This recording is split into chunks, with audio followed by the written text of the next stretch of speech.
Okay, this is part 2 of the monochromatic still life from imagination. So you should already have finished your sketch last time. That was the last video. And now this time I'm just going to show you how to start applying your monochromatic color scheme. Okay, so the first step is double check you're working on pastel paper. So that should be a dark paper, and it should be labeled somewhere on your table as pastel paper. It's maybe brown, maybe gray. In this case, it's black. Make sure that your drawing is on that paper. It has to be, otherwise it won't work.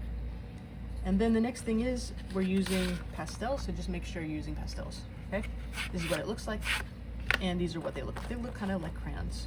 Okay, and then you're going to choose one hue. A hue is a color, right? A hue is something that's not white or black or mixed with white or black. It's just a color. So it could be pink, could be purple, could be yellow, whatever. Any hue. Just choose what you like. I wouldn't recommend yellow, actually. It's harder to work with because it's lighter. And I wouldn't even recommend orange. You can do it if you really want to, but it's just a little harder. I would recommend some of the darker colors. In this case, I'm choosing blue. You could choose anything that you have here, okay? So my hue is blue, and then I have white and black that I'm going to be using to mix with blue. And that will be giving me my variation in value, so lightnesses and darknesses, and that value is what makes this image look more like this image, three-dimensional, okay? So this is where we're heading, okay? So the first thing we're gonna do is where we look back at where we decided our light source was coming from. So I just decided it was from here, but you could decide it's from here. It's up to you, or here, it doesn't matter. But remember, wherever you decide the light source is, if it's here, that means that this part of your object, this, and this side, will be very light in value, and this part will be dark in value. And then the cast shadows will come over here. So wherever the light source is, on the opposite side will be the darkness. Okay, so if your light source is coming here, your darkness is going to be over here. So just remember that. So this is why it's important to do it from imagination, so that you know those rules and you can apply them.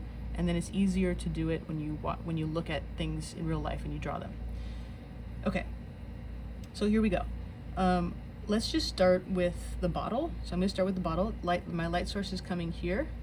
So I know that on this side of the bottle, it's going to be very light. So I'll probably even use white on this side, okay? And then I know that this bottle is like a cylinder, so it's kind of going to go straight across, and I'm going to have to blend my value like a gradient.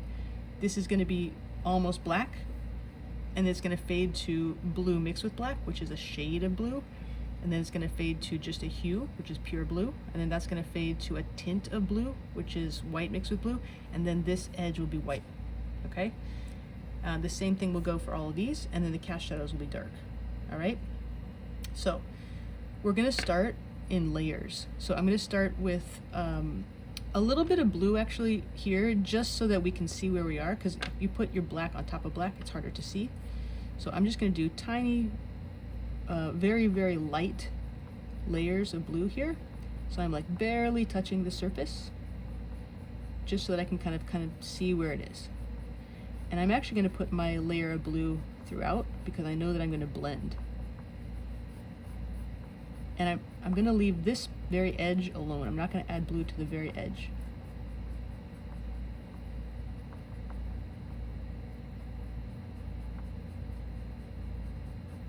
I'm going to allow myself to get a little bit harder with the pressure in the middle of the bottle, because I know that in the middle is where it should be pure blue.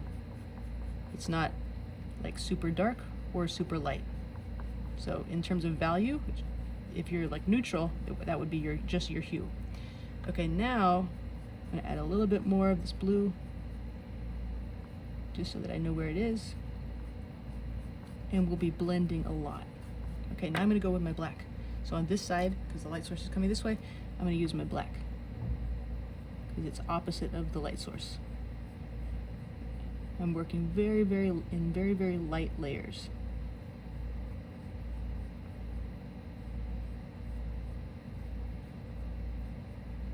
And I can go over it a little bit more with some blue.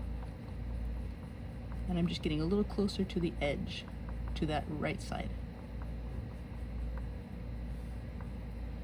And then I'm going to start over here with my white. I'm going to get on the very edge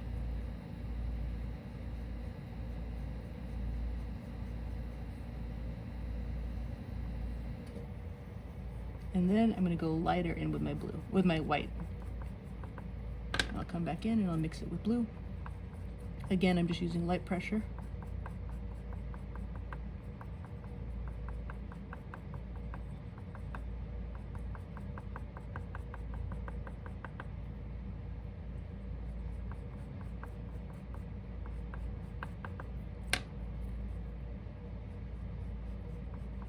Okay, now I'm going to go harder with my white.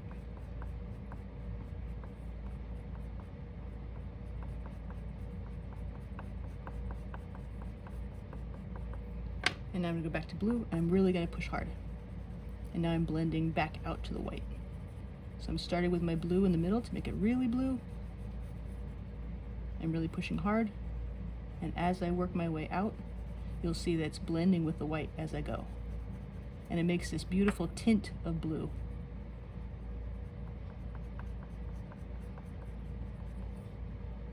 Again, a tint means a hue, which is a color, mixed with white. So it's looking really nice. Okay, and then we have our black over here.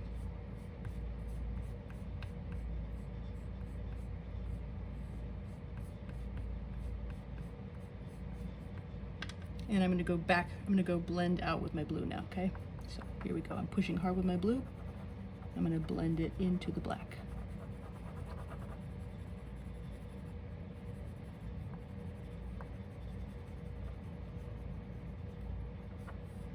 That looks really, really nice. And this is kind of like a little bit rough here on the edge.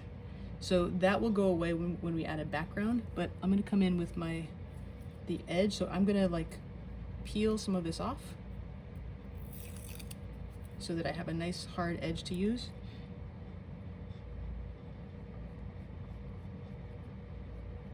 And I'm gonna try to define that edge a little bit more with the edge of my pastel.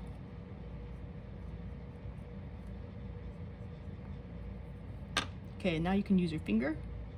Make sure you get your shading right first before you use your finger.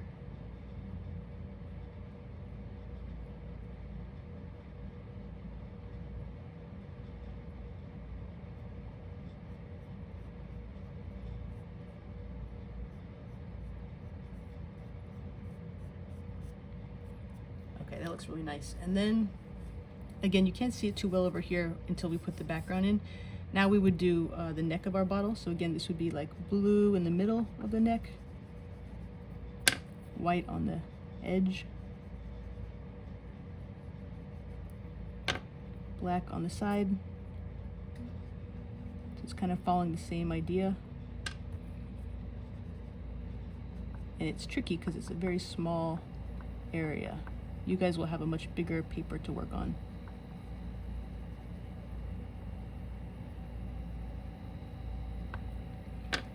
Okay, and then when you add your background, I'm just going to show you what it would look like. So let's just say that I chose to use, I don't know, let's just say I wanted to do a different color for my background.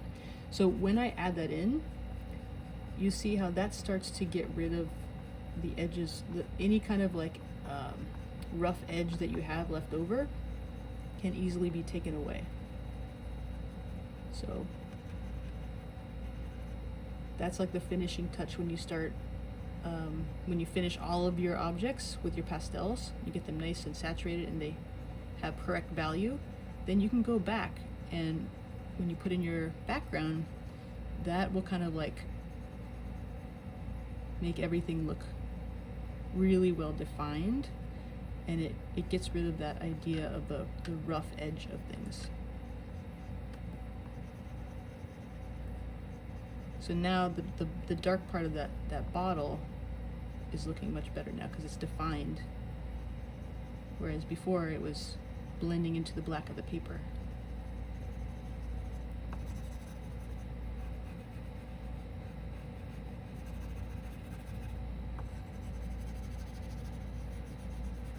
Again, you can do whatever color you want for your background.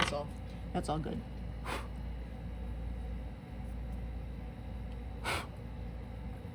So I now would come back in and I would make this brighter. Now that I have that outlined really well, I might make it a little bit brighter. And then I would go back and blend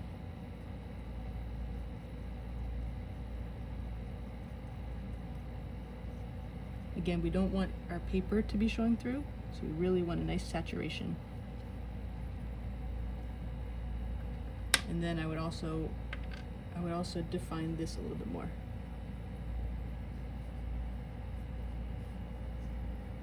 I can't see in the shadow actually.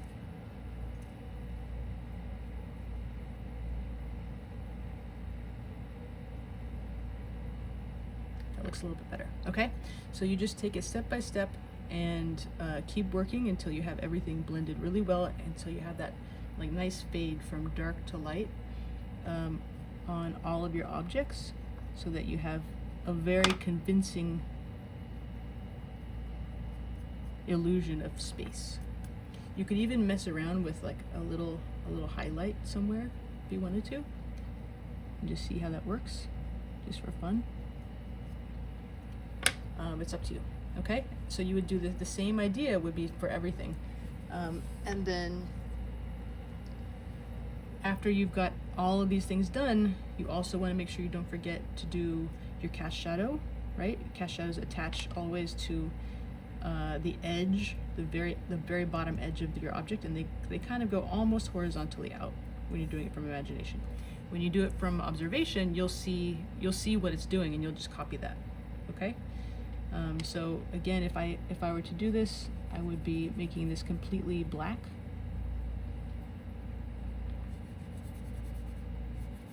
And that cast shadow also helps me define the bottom of my bottle. And then this is the background up here, right?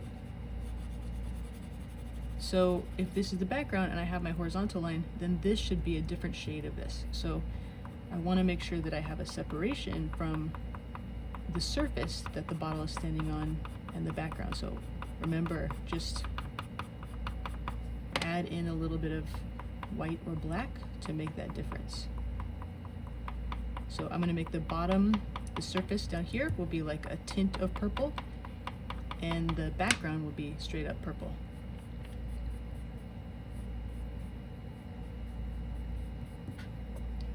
And then I'm going to go in and I'm going to push hard with my purple.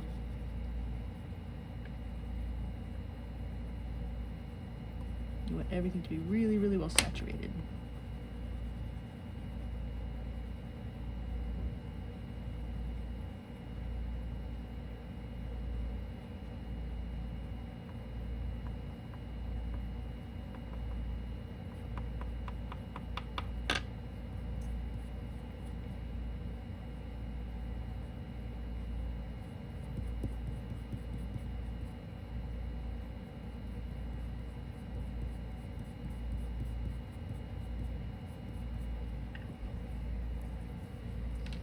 Okay, so now you can kind of see how it's coming together, and that's it. I definitely see errors here, like this bottle needs to come out a little bit more, but I just wanted to show you guys the basic idea of how you would apply your monochromatic color scheme.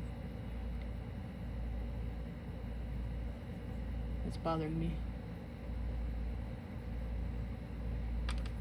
Okay, I'm not going to solve this right now, but it's bothering me. There we go.